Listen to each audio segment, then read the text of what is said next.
Hello guys, আসসালামু আলাইকুম। কেমন আছেন আপনারা সবাই? আশা করি ভালোই আছেন। আপনাদের দয়ায় আলহামদুলিল্লাহ আমিও ভালো আছি।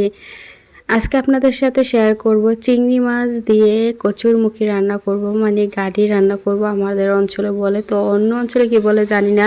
তো আজকে গাড়ি রান্না করব চিংড়ি মাছ দিয়ে, খুবই কিন্তু লোভনীয় হয়। এভাবে রান্না করলে আপনারা ট্রাই করে খেয়ে দেখতে পারেন। তো গাড়িটা আমি সিলে এটা কিন্তু সেদ্ধ দিয়েছি। এটা কিন্তু একটু ভাপ দিয়ে নিতে হয়, নাহলে কিন্তু বেশি বেশি লোট হয়ে যায়। তো ভাপ দিলে হচ্ছে লোটটা কিন্তু উঠে যায়।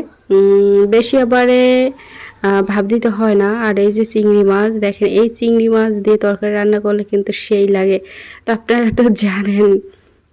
তারপরও আমি এটা দিয়ে রান্না করতেছি, অনেক কিন্তু মজার হয়েছিল। আর এই গাড়িটা আমি ধুয়ে একটা বাটিতে নিয়ে রেখেছি। দেখেন কি সুন্দর দেখা যাচ্ছে।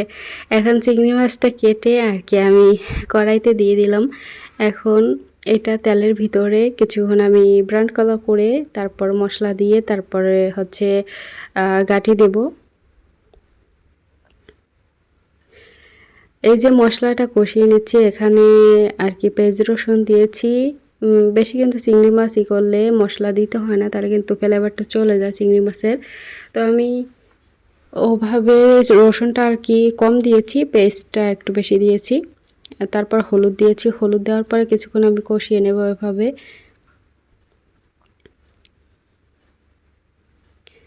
এভাবে কিছুক্ষণ কষিয়ে তারপর আমি হচ্ছে আরও ভিডিও করেছিলাম, কিন্তু আমার মেমোরি ফুল হয়ে গেছে, তাই আর কি দেখাতে পারলাম না। ওইটা আর কি সেভ হয় নাই এজন্য।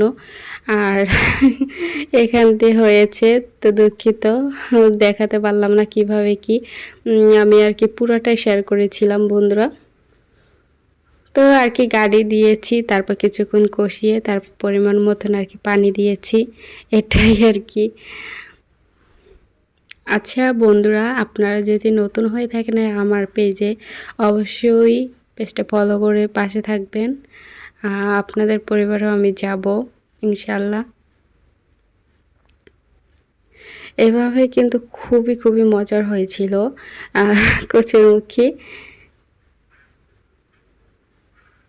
আর অনেকে আছে ভিডিও দেখে সহজে আর কি স্টিকার কমেন্ট দিয়ে চলে যায়। তো আপুরা ভাইরা, আপনাদের উদ্দেশ্যে বলতেছি, স্টিকার কমেন্ট কেউ সময়ের জন্য করবেন না, এতে আপনার পেজও ক্ষতি হবে, আমারও ক্ষতি হবে। তো এটা থেকে বিরত থাকি সবাই, এতে ভালো হবে। সুন্দর একটি গঠনমূলক যদি কমেন্ট করেন, আপনাকে আমি না আরও 5 জন আপনার চ্যানেলে যাবে। তো ওভাবে সুন্দরভাবে একটা কমেন্ট করে যাবেন, তাহলে তো ভালো হবে, তাই না? আমরা সবাই সবার পাশে থাকবো। পাশে যদি না থাকি তো কিভাবে আমরা আগাবো বলেন? তো সবারই সাপোর্টের দরকার। আমরা চাই সবাই সবার পাশে থাকার।